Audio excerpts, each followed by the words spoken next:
The heavy steel doors of Trauma Bay 4 didn't just close. They sealed shut like a vault, trapping 5 medical personnel inside with 75 pounds of pure, bleeding fury. On the stainless steel examination table stood a Navy SEAL-trained German Shepherd, his Kevlar tactical vest shredded, his side weeping dark blood from 2 gunshot wounds. He wasn't whimpering, he was silent.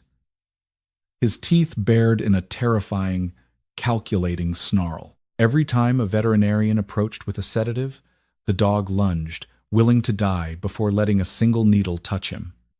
Time was running out. The dog was bleeding out. Then, the heavy doors opened, and a rookie SEAL stepped into the room, carrying a secret that would break everyone's heart. The C-17 Globemaster hit the tarmac at Ramstein Air Base with a bone-rattling thud, its massive reverse thrusters roaring over the rain-slicked runway. Inside the cavernous, dimly lit cargo hold, the smell of jet fuel fought a losing battle against the sharp, metallic scent of blood. The flight medics, usually a hardened crew capable of cracking jokes over open wounds, were completely silent. They were pressed against the fuselage, giving a wide berth to the titanium transport kennel secured to the center deck plates. Inside the cage was Huxley. Huxley was a multi-purpose canine, a German Shepherd bred for Tier 1 special operations. His file, heavily redacted, indicated he had seen more combat in his 4 years of life than most seasoned infantrymen. But right now, he wasn't a soldier. He was a cornered, grieving apex predator.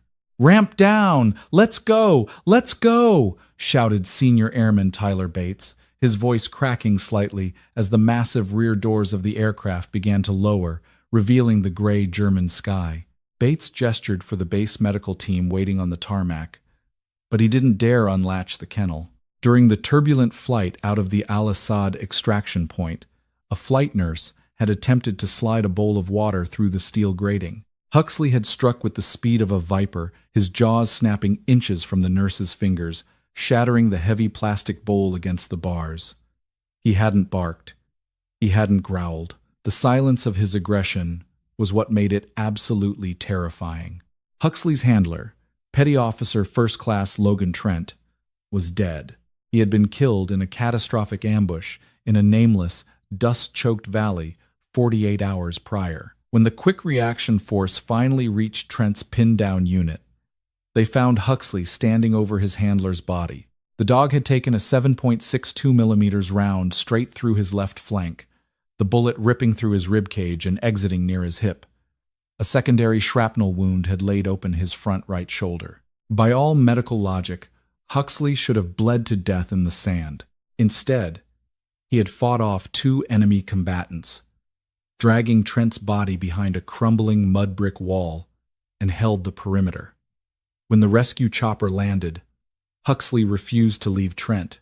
It had taken 3 men and a heavily dosed tranquilizer dart just to get the dog into the kennel, and the sedative had worn off somewhere over the Mediterranean.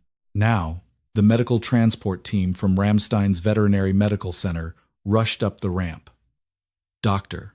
Emily Rostova, a brilliant trauma veterinarian with a reputation for handling the military's most difficult working dogs, took one look inside the kennel and felt the blood drain from her face. Huxley was standing.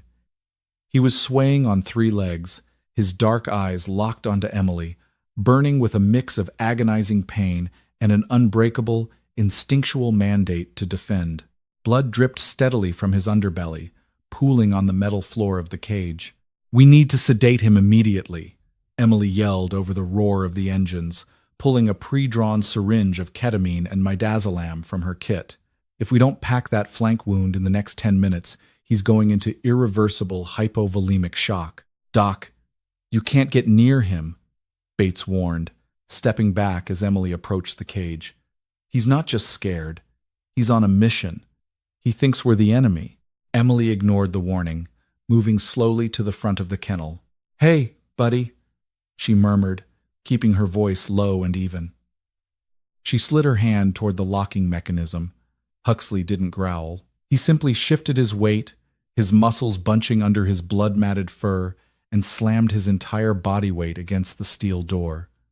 The metal rattled violently, The message was clear. Emily stepped back, her heart hammering against her ribs. She noticed something then, clutched beneath the dog's massive front paws. It was a torn, blood-soaked piece of fabric, a tactical radio pouch. Trent's radio pouch. Huxley wasn't just surviving. He was guarding the last piece of his handler. "Get him to Trauma Bay 4, Emily ordered, her voice trembling slightly. "Do not open that cage until we are behind reinforced doors. We're going to have to gas him." Trauma Bay 4 was a sterile, brightly lit fortress designed specifically for unpredictable military animals. The walls were reinforced, the equipment was bolted down, and the doors locked magnetically from the outside. It took 6 personnel to maneuver the heavy transport kennel into the center of the room. Once they were clear, Emily and her lead technician, a burly man named Johnson, remained inside. They were dressed in heavy, bite-resistant Kevlar sleeves. But looking at Huxley, Emily knew the armor was merely psychological. A dog of Huxley's caliber was trained to bypass armor, targeting the neck, the groin, and the unarmored joints. "All right, Huxley," Emily breathed, preparing the anesthetic gas chamber, a portable unit designed to pump sevoflurane directly into the closed kennel. "Just go to sleep, please." Johnson attached the hose to the ventilation port of the kennel. Suddenly, Huxley snapped. Realizing the air was changing, the dog began a frantic, brutal assault on the cage. He tore at the steel bars with his teeth, breaking 2 of his canines in the process. Blood from his mouth mixed with the blood from his flank. He was tearing his own wounds open in his desperate bid to escape. "He's hurting himself!" Johnson shouted, reaching to pull the hose away. "Doc, his heart rate is going to spike. He'll bleed out before the gas takes effect." "Keep it on," Emily ordered, though tears of frustration pricked her eyes. "If we open that door, he bleeds out anyway." The dog thrashed, a horrific display of raw power and unyielding loyalty. He hooked his front paws into the grated flooring, wrapping his body around the bloody radio pouch. He was fighting the gas, fighting the pain, fighting the very concept of surrender. For a SEAL dog, there was no surrender. The intercom on the wall buzzed harshly. It was the base commander. "Dr. Rostova, this is command. We are monitoring the feeds. That asset is critically compromising himself. If he cannot be subdued for treatment within the next 5 minutes, you are authorized to use a lethal dart. We cannot let the animal suffer to death." Emily stared at the intercom in disbelief. "Sir, he's a decorated K9. He saved 3 men. I am not putting him down because he's doing his job. He is a lethal threat in a confined space, Doctor, and he is dying in agony. 5 minutes. Command out."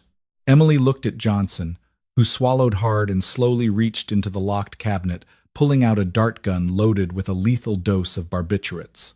The heavy silence in the room returned, broken only by Huxley's ragged, wet breathing. The dog's eyes were getting heavy from blood loss, but he refused to lie down. He stood over the pouch, swaying, an unbroken sentinel at the gates of his own death. "We have to open the cage," Emily said quietly, her voice devoid of hope. "If we open it, maybe I can hit him with a hand syringe of sedative before he gets to me." "Doc, that's suicide," Johnson pleaded. "He's trained to kill. He doesn't know you're trying to help." "I'm not shooting him with a lethal dart, Johnson. Unlock the cage." Johnson hesitated, his hand trembling over the latch. Just as he gripped the metal handle, the heavy steel doors of Trauma Bay 4 beeped, the magnetic locks disengaging with a loud clack. The doors swung open. Standing in the doorway was a young man in civilian clothes, a faded tactical jacket, denim jeans, and boots coated in the unmistakable fine, tan dust of the Middle East. He looked exhausted, his eyes bloodshot, his jaw covered in a thick, unkempt scruff. He wasn't medical personnel. He bore no rank insignia. But the way he carried himself, the quiet, dangerous stillness in his posture, screamed special warfare. He was Wyatt Brooks. He was 23 years old, the youngest man to make it through his SEAL training pipeline, and the newest addition to Trent's squad. He was the rookie. "Step away from the cage, Doc," Wyatt said, his voice barely above a whisper, yet it carried an authority that froze Emily in place. Wyatt stepped into the sterile glare of the trauma bay, the doors sealing shut automatically behind him. He didn't look at Emily. He didn't look at Johnson's dart gun. His eyes were locked entirely on the bleeding, broken animal inside the steel cage. "Who are you?" Emily demanded, finding her voice. "You can't be in here. This animal is highly dangerous and unstable. We are in the middle of a critical—" "I know who he is," Wyatt interrupted softly. He stopped about 10 feet from the kennel, slowly lowering himself until he was sitting cross-legged on the cold linoleum floor. He placed his hands flat on his knees, palms up, a posture of complete vulnerability. "And he's not unstable, Doc. He's on a holding order." "A holding order?" Johnson asked, bewildered. "From who?" "His handler is gone. From Logan," Wyatt said, the name catching slightly in his throat. He swallowed hard, suppressing the grief that threatened to choke him. "Logan Trent was my mentor. I was the FNG, the new guy. Logan took me under his wing, taught me how to read the wind, how to pack my gear, how to survive. And he taught me about Huxley." Inside the cage, Huxley's ears twitched. The sound of Logan's name in Wyatt's voice caused a momentary break in the dog's snarl. A low, rumbling growl vibrated in the dog's chest, a warning. Wyatt kept his eyes fixed on the dog. "Logan told me that these dogs, they don't understand death. Not the way we do. They understand presence, and they understand absence.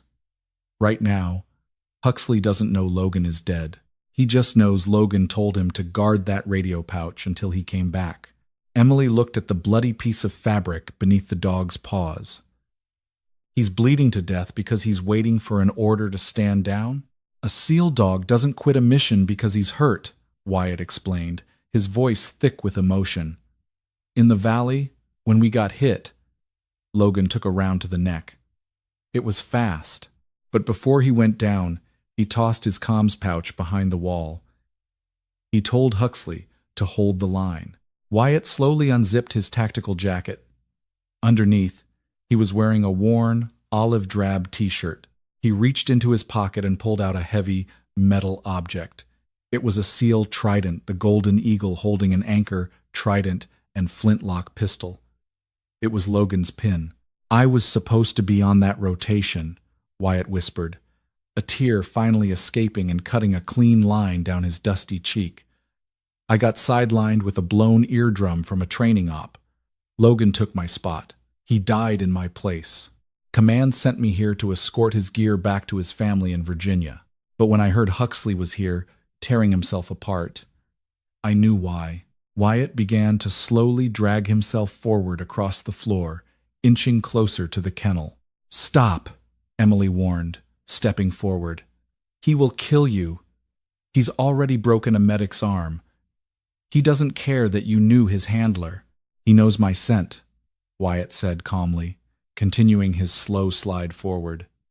"I lived in the same barracks. I fed him when Logan was in briefings. But more importantly, I know the code." Emily stopped. "What code?" Logan was paranoid. "Brilliant, but paranoid," Wyatt said, stopping just 2 feet from the steel grating. Huxley was staring directly at him now, the dog's lips curled back, exposing his bloody, broken teeth. He let out a bark that sounded like a gunshot in the enclosed room, throwing himself against the bars directly in front of Wyatt's face. Wyatt didn't flinch. He didn't blink. He just stared into the dog's wide, terrified, loyal eyes. Tier 1 handlers use unique release phrases, Wyatt explained, over the dog's aggressive panting. Standard commands can be replicated by the enemy. If a handler is captured or compromised, they have a secret phrase, a dead man's switch. It tells the dog that the handler is gone, the mission is over, and they are relieved of duty. Do you know it? Johnson asked, his grip tightening on the dart gun. Logan got drunk one night in Coronado. Wyatt smiled sadly, remembering. Told me if he ever bought the farm. And Huxley was still ticking. I had to find him. He made me memorize the phrase. Wyatt shifted his weight. He placed his left hand directly against the steel bars of the cage.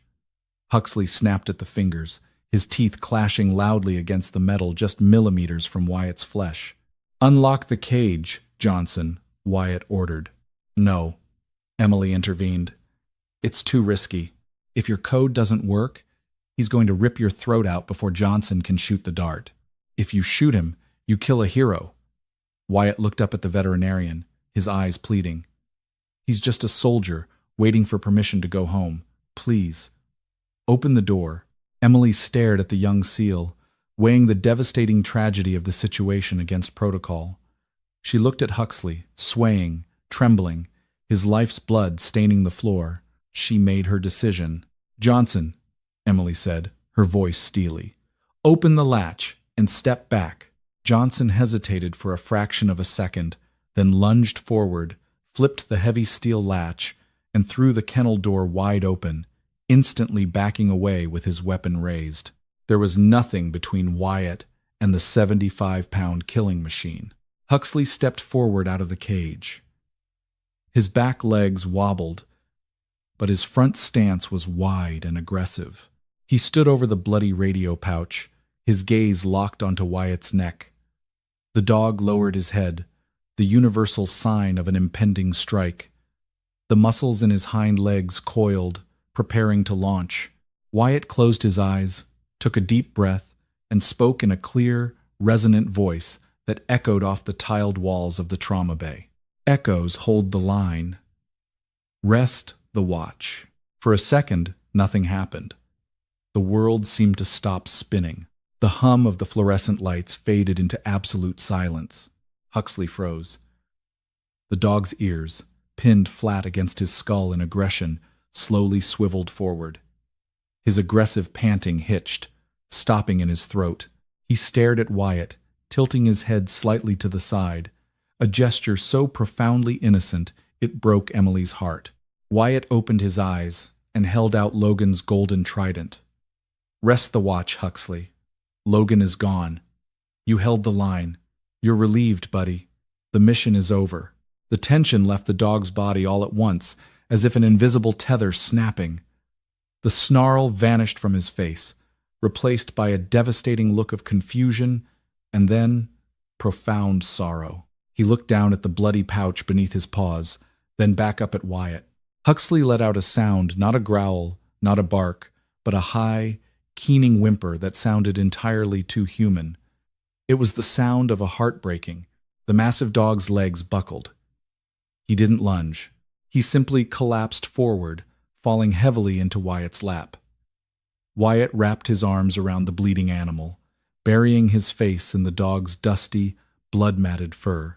Huxley pressed his heavy head against Wyatt's chest, right over his heart, and let out a long, shuddering sigh.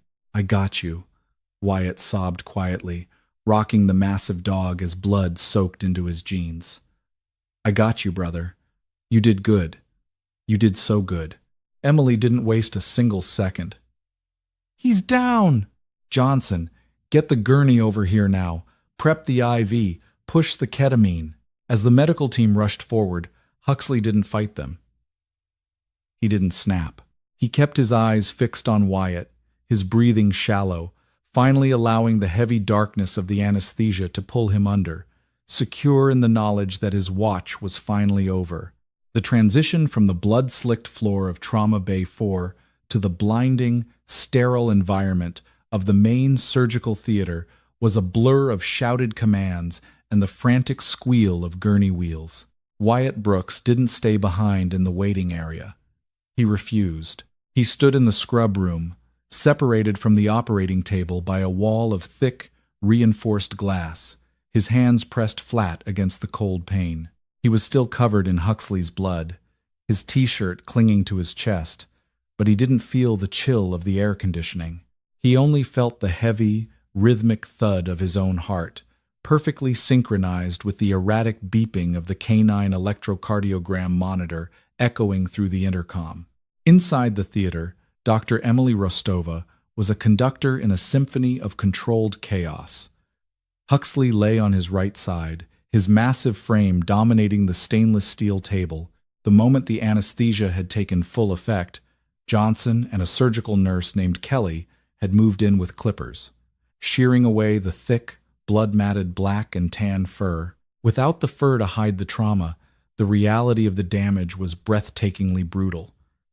The 7.62 millimeters round had punched a ragged entrance wound just behind the last rib on his left flank. The exit wound, nearer to the hip, was a gaping, jagged crater of torn muscle and shattered bone fragments. "Vitals are crashing, Doc," Johnson warned, his eyes darting between the monitors and the pool of dark crimson expanding on the sterile drapes. "Heart rate is 180 and climbing. Mean arterial pressure is tanking. He doesn't have the volume. He's bled out too much on the tarmac. Push another unit of whole blood. Fast infuse," Emily ordered, her voice completely devoid of the tremor it held in the trauma bay. This was her domain. She snapped a pair of forceps from the surgical tray. "Kelly, give me continuous suction. I have to find the bleeder in the retroperitoneal space before he exsanguinates on this table."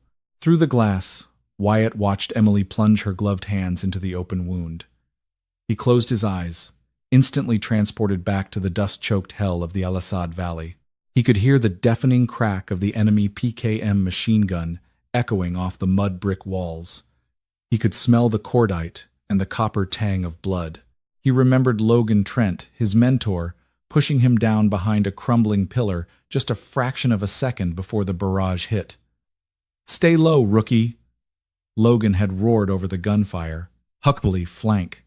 That was the last time Wyatt had seen Logan alive. The next memory was the suffocating silence after the airstrike, and finding Huxley standing guard over Logan's motionless body, a phantom in the smoke, refusing to let the medics near. "Got it." "Clamping." Emily's voice crackled through the intercom, snapping Wyatt back to the present. She clamped down hard on a severed branch of the femoral artery. "Ligate that, Johnson." Quickly, for a moment, the frantic beeping of the monitor seemed to stabilize. The surgical team worked with breathless precision, removing bone fragments, flushing the abdominal cavity with warm saline to prevent sepsis, and meticulously stitching the torn oblique muscles.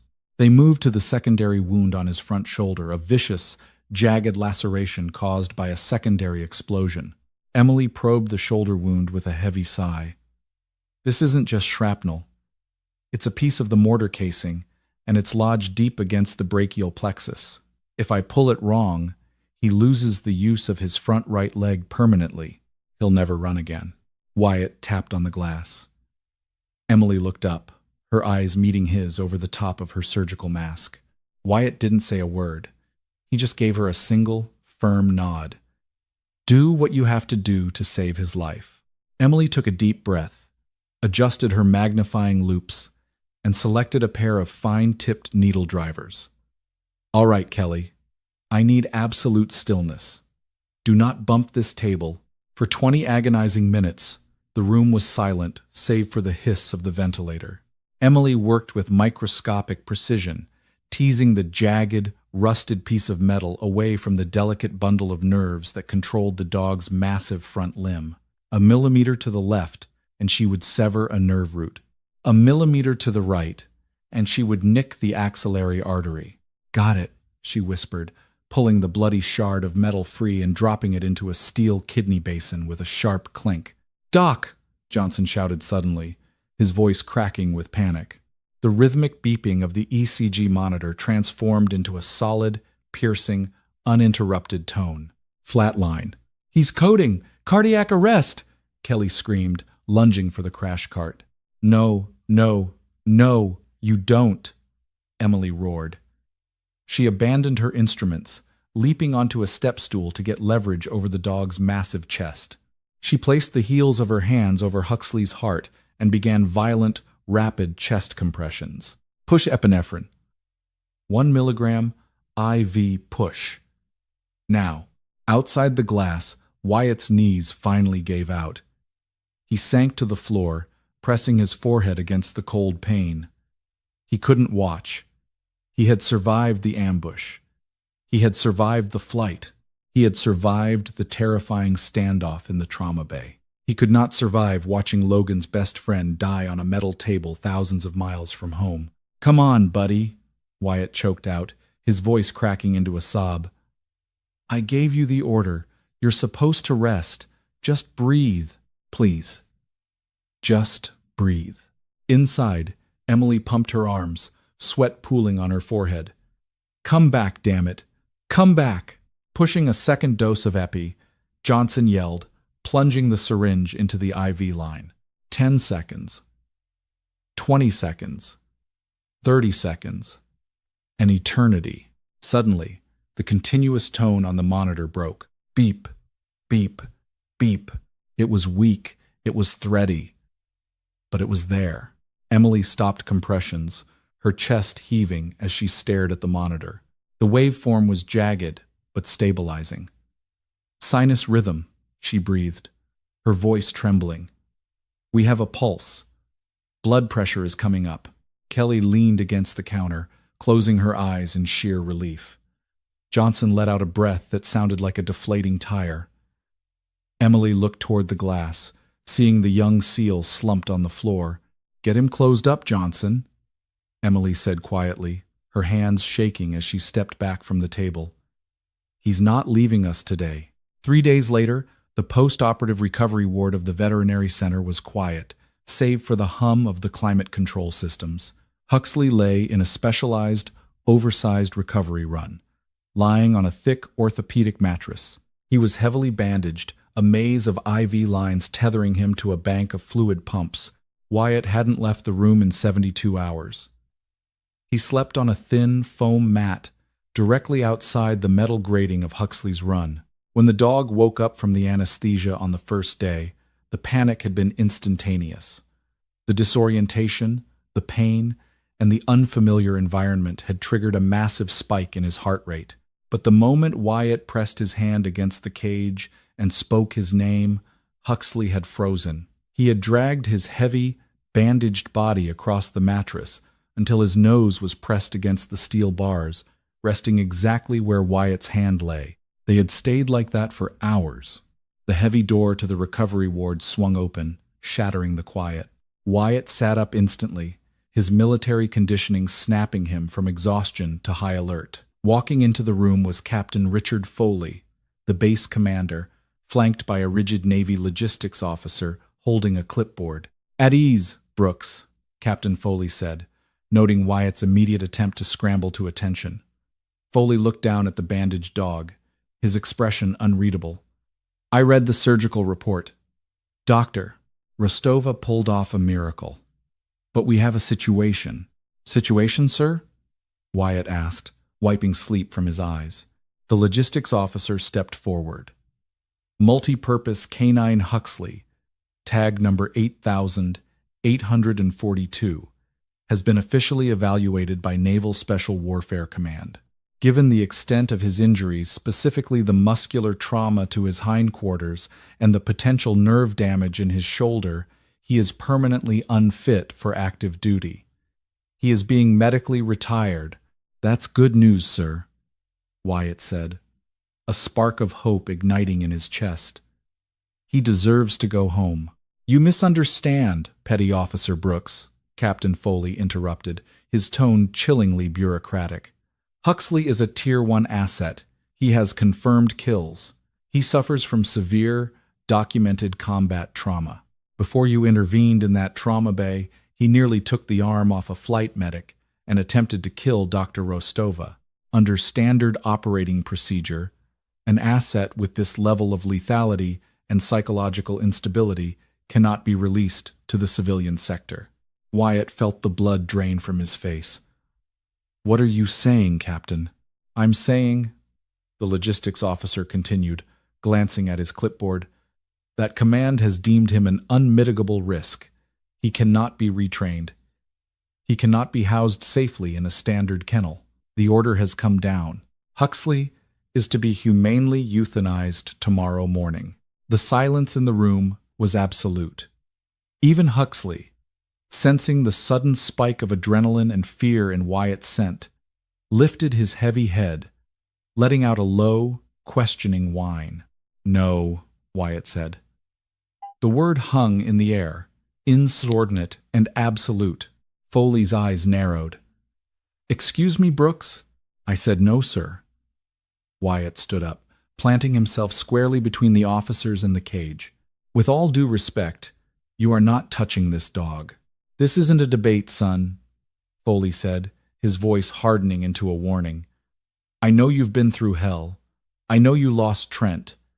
But this animal is military property. Broken property. We cannot liability a lethal weapon into the public." "He's not a weapon!" Wyatt shouted, his voice echoing off the tiled walls. "He's a sailor!" "He held the line when Trent died. He took a bullet for his team. You don't put down a veteran just because he's got PTSD and a limp." "He is a dog, Brooks," the logistics officer sneered, "and he is dangerous. He's only dangerous because you people don't know how to talk to him." Wyatt fired back. He turned to the cage. "Unlock it." "Absolutely not," Foley commanded. "Unlock the damn cage, or I'll break the lock myself," Wyatt threatened, his eyes blazing with a ferocity that made the logistics officer take a physical step back. Just then, the ward doors opened again. Dr. Emily Rostova stepped in, taking in the tense standoff. Without a word, she walked over to the keypad on Huxley's run, punched in the code, and popped the heavy metal latch. "Dr. Rostova." Wyatt stepped into the run. Huxley tried to stand, but his back legs trembled under his weight. "Stay, buddy." "Platz," Wyatt commanded in clear, flawless German. Huxley instantly dropped his chin back to the mattress, his eyes locked onto Wyatt. He didn't growl. He didn't bare his teeth. He looked entirely peaceful. Wyatt turned to the officers. Robbie's Law, enacted in 2000, allows handlers and their families first rights of adoption for military working dogs. Logan Trent's family has already waived their right. I spoke to his brother this morning. That leaves the secondary handler. "You are not his handler," the logistics officer argued. "You're a rookie. You don't have the certifications. I was in his squad. I lived in his barracks.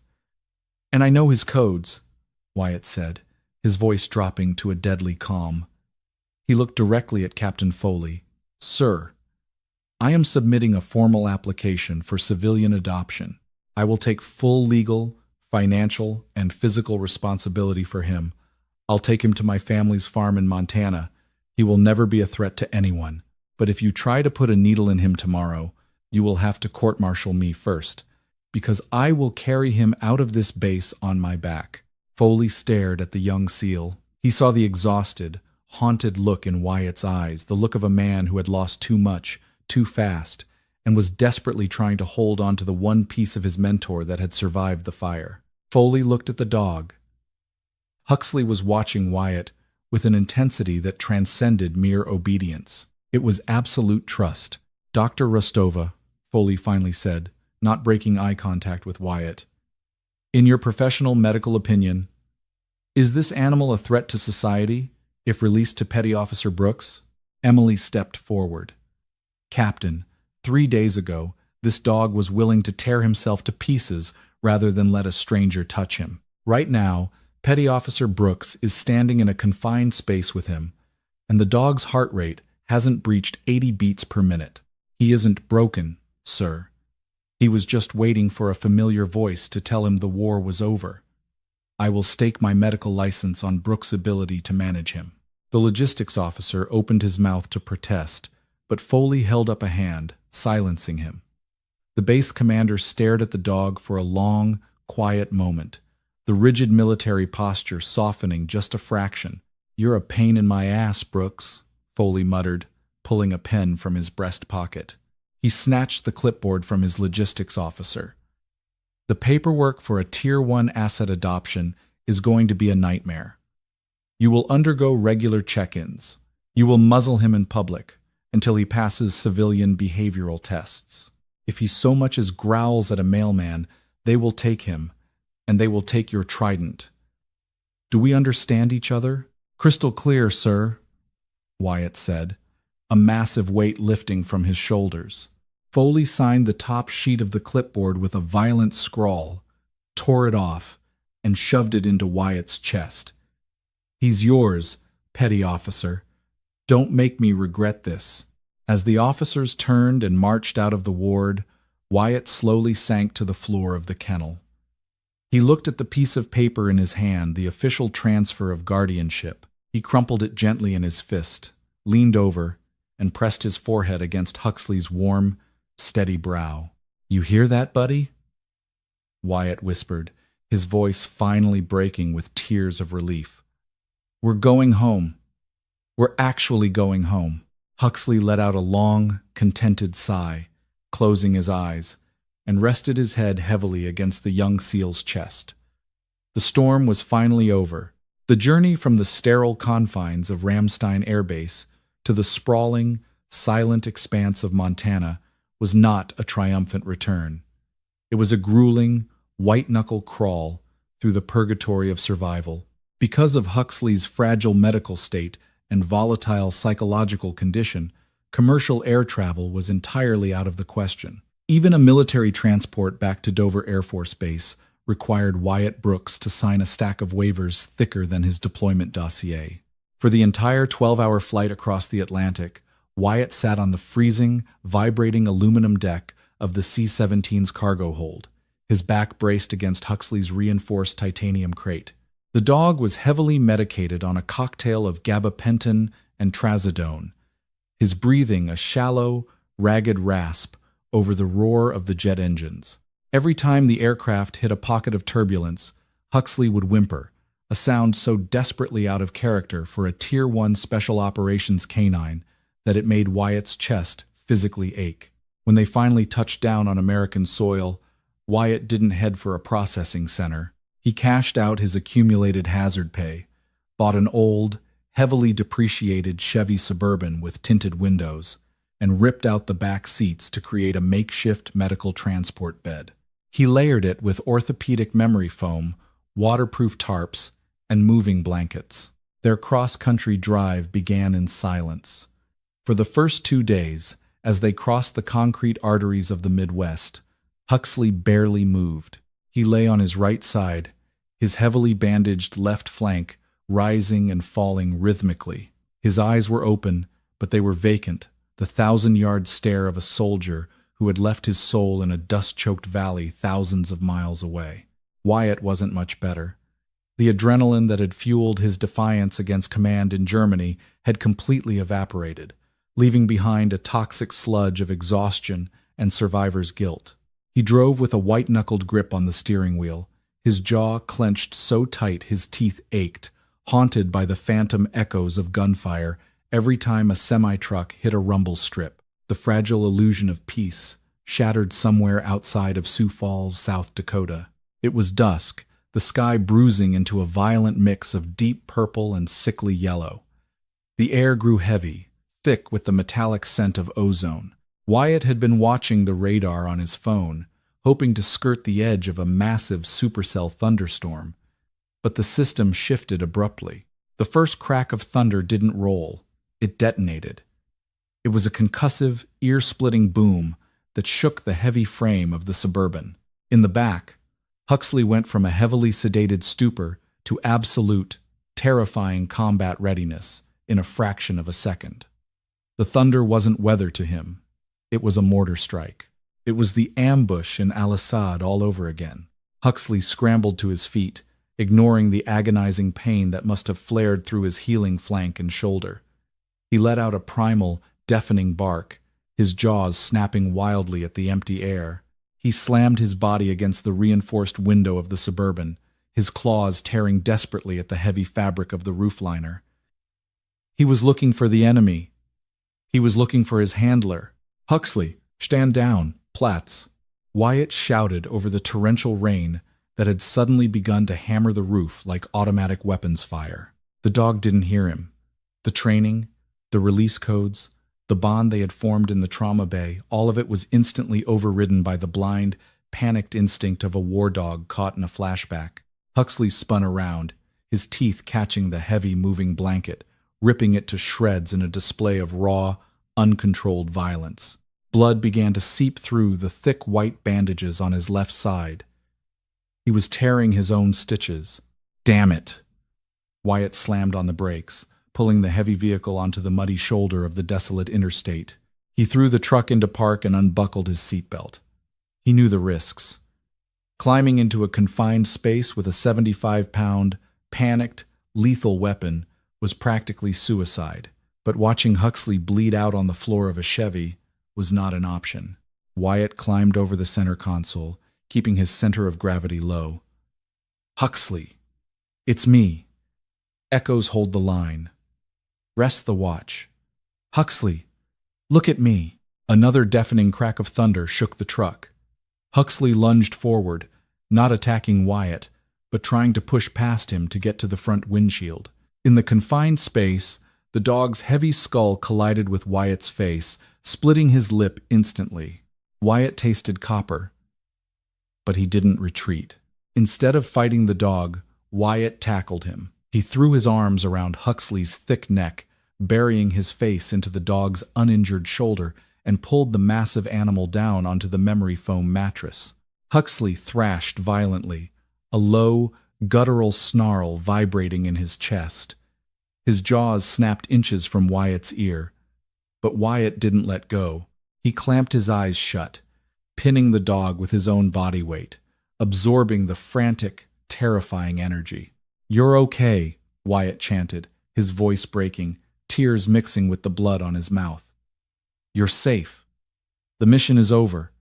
I've got you. I'm right here."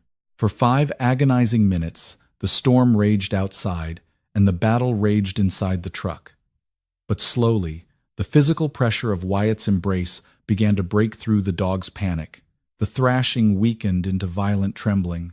The snarls faded into high-pitched, desperate whines. Huxley stopped fighting. He collapsed against the floorboards, his chest heaving, his dark eyes wide and terrified as he looked up at Wyatt. Wyatt lay there in the dark, the rain pounding on the roof, his arms wrapped tightly around the broken animal. And in that confined, terrifying space, Wyatt finally broke. The emotional dam he had built since Logan Trent's death completely gave way. He began to sob heavy, racking, ugly sobs that shook his entire frame. He wasn't just holding Huxley together. Huxley was the only thing holding him together. They were 2 shattered pieces of the same tragedy, drifting in the dark. Huxley, sensing the sudden shift in his new handler's emotional state, lifted his heavy head.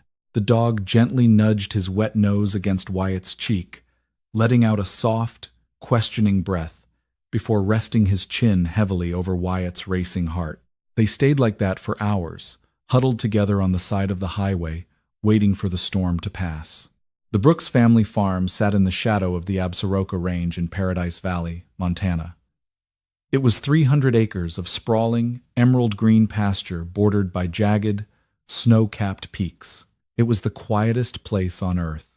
Wyatt's grandfather, Elias Brooks, was waiting on the porch when the mud-caked Suburban finally rolled up the long gravel driveway.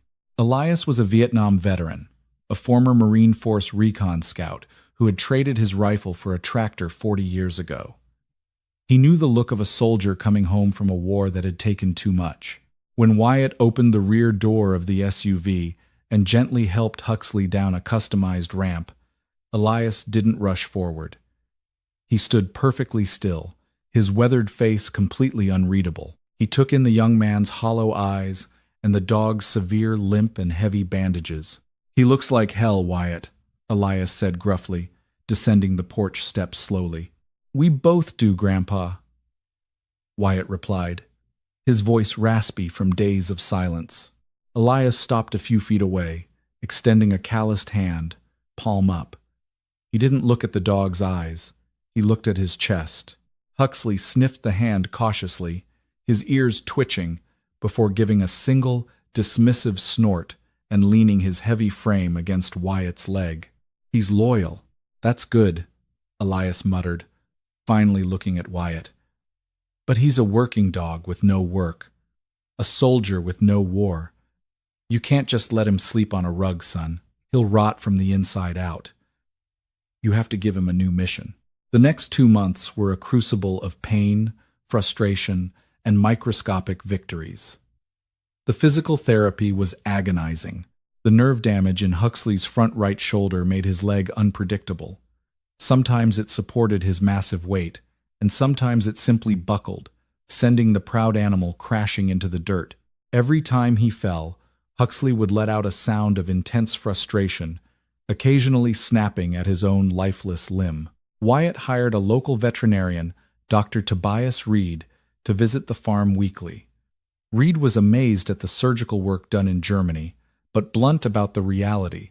The muscle tissue in the flank is granulating well, Reed observed during a checkup in the barn. But that shoulder nerve, it needs stimulation. You have to make him want to use it, Wyatt. If he figures out he can get by on 3 legs, the 4th will atrophy completely. Wyatt took Elias's advice to heart. He stopped treating Huxley like a fragile patient and started treating him like a seal again. Wyatt built a custom harness out of heavy-duty nylon webbing, featuring a sturdy handle across the shoulders. He used it to support Huxley's weight, guiding him through a makeshift obstacle course he built in the lower pasture. They started with simple cavaletti poles laid flat on the ground. "Step, Huxley. Good. Step," Wyatt would command, holding the harness tight, forcing the dog to consciously place the injured right paw over the poles. When Huxley fell, he pulled him back up. "We don't quit, buddy. Reset. Let's go. I fangs redoed it. I fangs redoed it. I fangs redo. I fangs redoed it." To stimulate the dog's mind, Wyatt began hiding things around the massive property. He started with Logan Trent's old training dummies, soaking them in distinct scents anise, birch, and clove. He would leave Huxley in a stay command on the porch, hike a mile into the woods to hide the dummy, and return. "Seek," Wyatt would command, pointing toward the tree line. In those moments, the spark returned to Huxley's eyes. The limp seemed less pronounced as his genetic drive took over. He would quarter the field, his nose high, reading the wind currents just as he had in the deserts of the Middle East. When he found the dummy, he wouldn't bring it back. He would lie down next to it and let out a sharp, authoritative bark, waiting for Wyatt to confirm the kill. It was their new normal. It was a mission. But while Huxley was slowly piecing himself back together, Wyatt was quietly unraveling. The nightmares had started. He would wake up in cold sweats, thrashing in his childhood bed, screaming Logan's name. Huxley would inevitably push open the bedroom door, jump onto the mattress, and lie heavily across Wyatt's chest until the panic subsided. The turning point came in late October, as the first bitter frosts began to harden the Montana soil.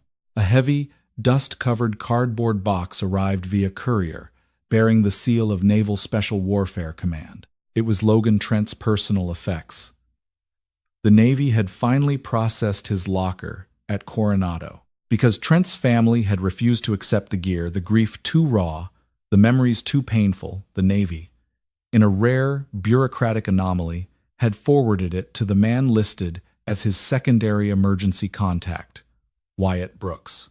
Wyatt left the box on the kitchen table for 3 days. He couldn't bring himself to open it.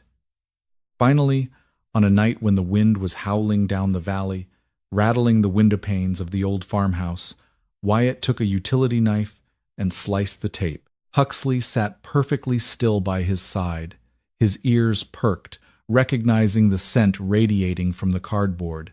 Inside were the mundane artifacts of a lethal man's life. A faded Coronado t-shirt, a heavy diving watch, several challenge coins, and at the bottom, wrapped in a waterproof bag, was a black, leather-bound journal. Wyatt's hands shook as he pulled it out. Logan was notoriously private. The fact that he kept a journal was a shock in itself. Wyatt flipped the pages.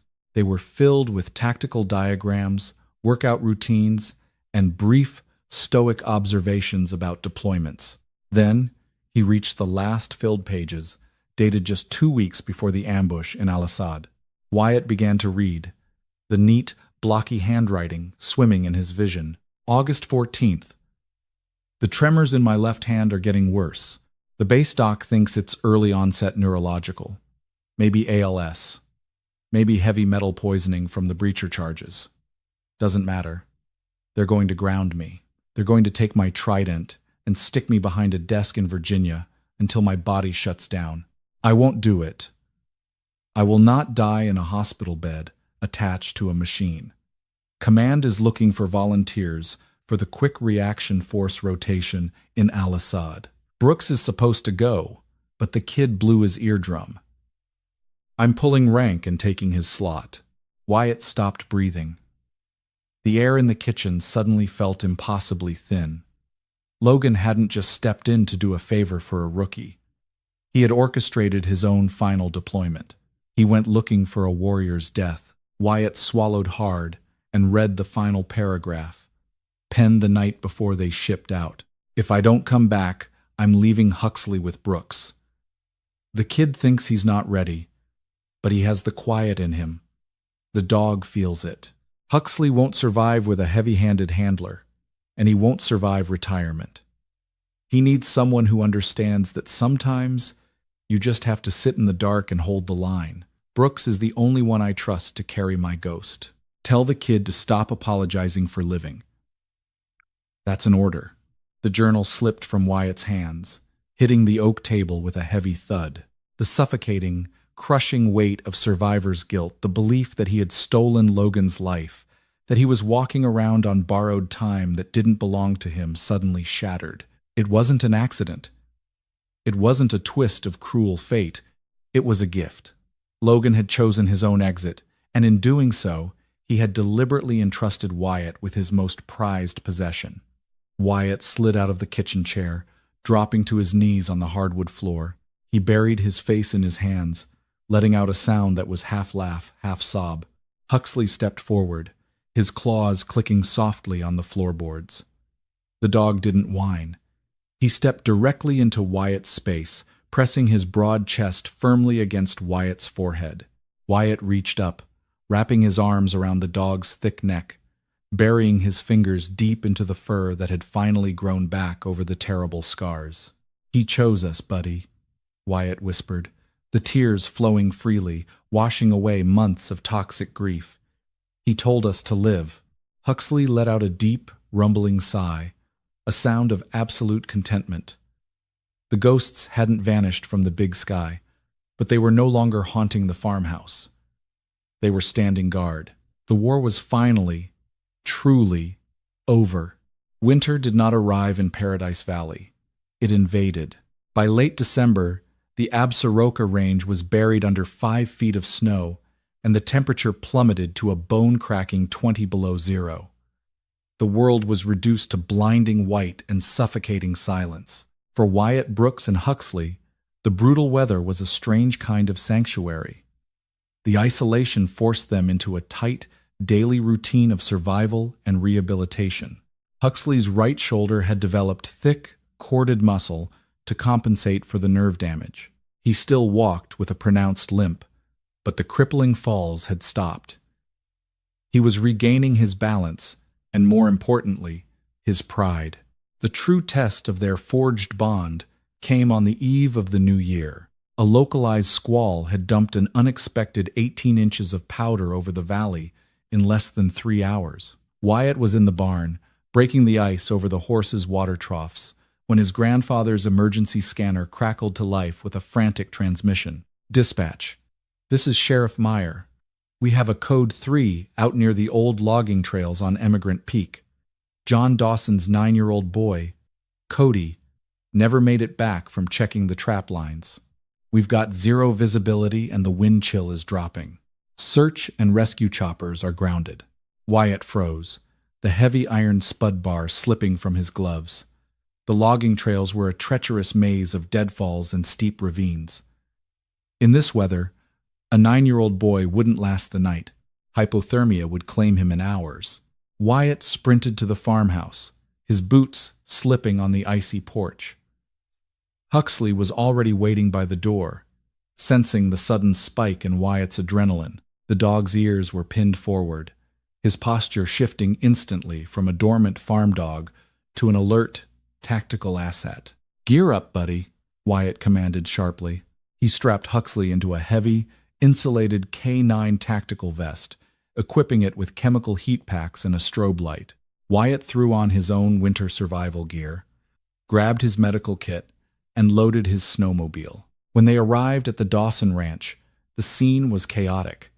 Blue and red cherry lights strobed against the blinding snow. Sheriff Meyer was arguing with a group of frantic local volunteers, trying to stop them from wandering blindly into the whiteout. "Sheriff?" Wyatt shouted over the howling wind, pulling his snowmobile up to the command post. "Give me his last known heading." Meyer looked at the young veteran, then down at the massive, scarred German shepherd, sitting perfectly still by his snowmobile.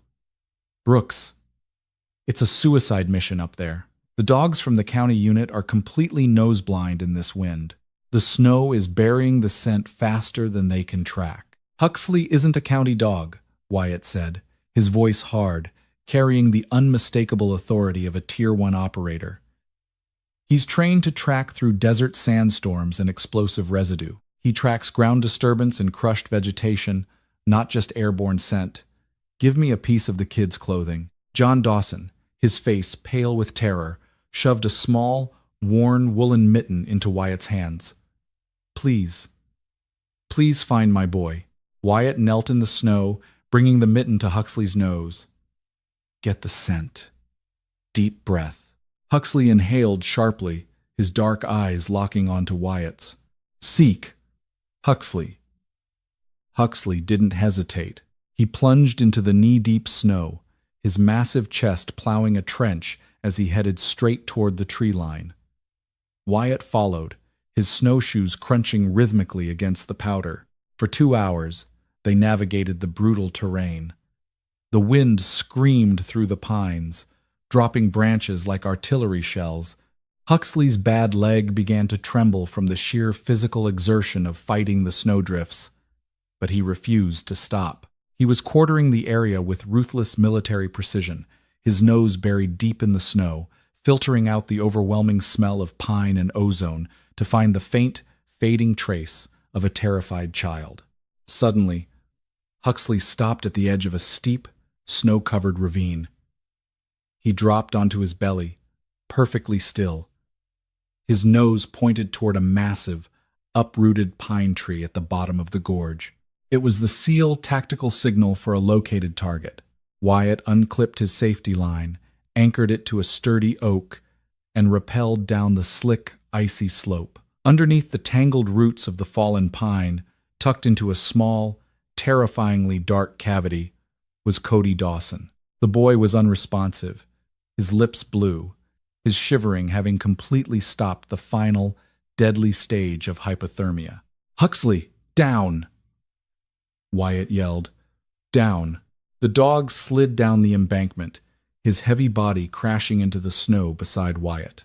"Cody, hey, stay with me," Wyatt urged, ripping off his own heavy parka and wrapping it around the tiny boy. He cracked 3 chemical heat packs, shoving them into the boy's armpits and groin, but it wasn't enough. The cold was too deep.